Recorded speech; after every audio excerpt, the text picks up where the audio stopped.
Okay, let's get into it. We're doing a deep dive today into some material about, well, a really significant shift happening in India. It's sometimes called the silver tsunami.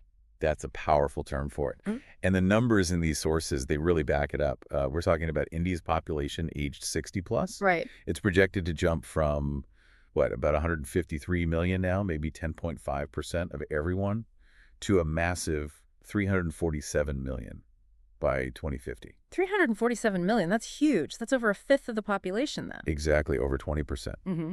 And, what's maybe even more striking is the oldest group, the 80-plus cohort. Mm-hmm. That group is growing even faster. The projection there is a 279% increase by 2050.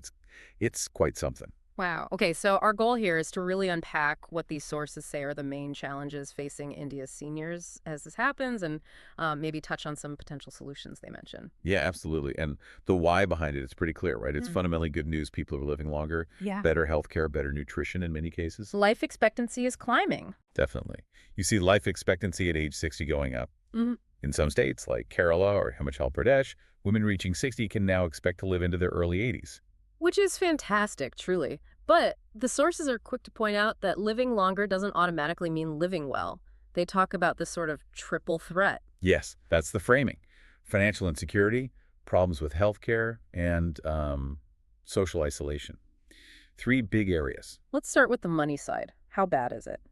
Well, the sources paint a pretty concerning picture. Only about a third of the elderly actually get a pension, and most of those pensions are from old government jobs, So the private sector, informal sector, much less coverage. much less. And then there's the main government scheme, the Indira Gandhi National Old Age Pension Scheme, IGNOAPS. Right. The payout there, it's just Rs 200 a month. And get this, it hasn't gone up since 2006. 200 rupees a month. Since 2006, that's Yeah. barely anything. Exactly. It's nowhere near enough. So many seniors rely heavily on whatever savings they scrape together or, on their children. Which puts pressure on families. And the sources also flag scams targeting seniors. Yes, financial scams are a real problem mentioned. And it's important to remember, about 70% of India's elderly live in rural areas. Their financial vulnerability is often even higher there. Okay, that's the financial side. What about healthcare? You said that was another pillar of the threat. Yeah, healthcare access and affordability. The sources state that 3 out of 4 seniors have at least one chronic illness. So the need is massive. But the system isn't ready. Not nearly. There's a critical shortage of doctors who specialize in elderly care geriatricians. India apparently produces only about 20 a year. 20 for the whole country. Just 20. Yeah. It highlights a huge capacity gap. Most hospitals don't even have dedicated wards for seniors. And that must mean costs are high for families. Extremely high. Out-of-pocket expenses are a major issue. The WHO estimates something like 55 million Indians are pushed into poverty every year just from healthcare costs. Seniors are definitely a big part of that. And rural access is likely worse. Yes, getting to clinics can be tough in rural areas.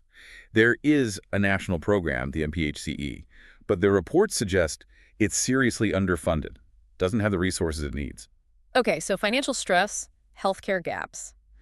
And the third threat was social isolation. Right.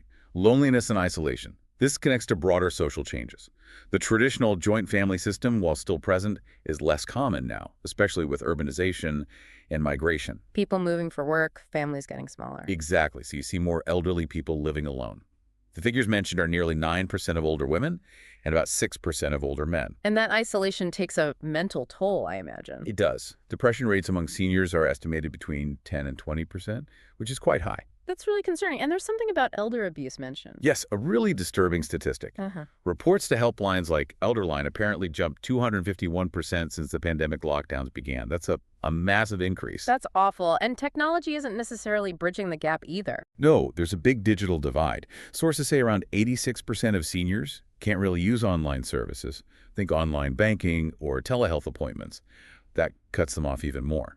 So putting this all together, money worries, health issues, loneliness, why should you, our listener, really pay close attention to this? Well, on a basic level, it affects the entire economy.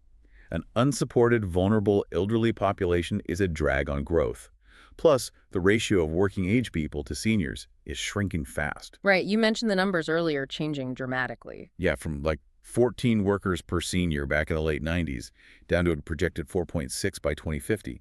That puts immense pressure on social support systems, on pensions, on healthcare funding. Which affects everyone, not just seniors. The strain on hospitals, for instance. Absolutely. And, there's a more fundamental point the sources seem to make. How we treat our elders now kind of sets a standard for how future generations might be treated. It reflects on society as a whole. Okay, so it's a serious picture, but the sources don't just leave it there, right? They do talk about potential solutions. A silver lining, perhaps. They do, thankfully. There's a clear call to fix the pension system, like significantly increase that GNO-APS amount from Rich 200 and make it easier for people to actually get the pensions they're entitled to. And maybe expand state schemes, too. Yes, exactly. On healthcare, it's about building capacity training, way more geriatricians, creating dedicated facilities, maybe linking senior care better with big schemes like Ayushman Bharat, Makes sense. And what about the isolation? building community support. Things like senior centers, programs that bring different generations together, and importantly, actually enforcing the laws that are supposed to protect elders from abuse and neglect. And some states are doing better than others. Yeah, the material mentions states like Kerala and Tamil Nadu seem to have more comprehensive policies offering possible models, but the overall message is this needs real political will, a national strategy, not just bits and pieces. Right. So this deep dive really underscores a massive challenge on the horizon for India. It absolutely does. And here's a final thought from the sources to leave you with. By 2046, so not even that far off, India is projected to have more elderly people than children. More elderly than children. Wow. Yeah, the clock is ticking. So the choice highlighted is stark. Invest seriously in supporting seniors now, or face potentially severe economic and social fallout down the line. It really makes you think about the future and what aging means for the nation.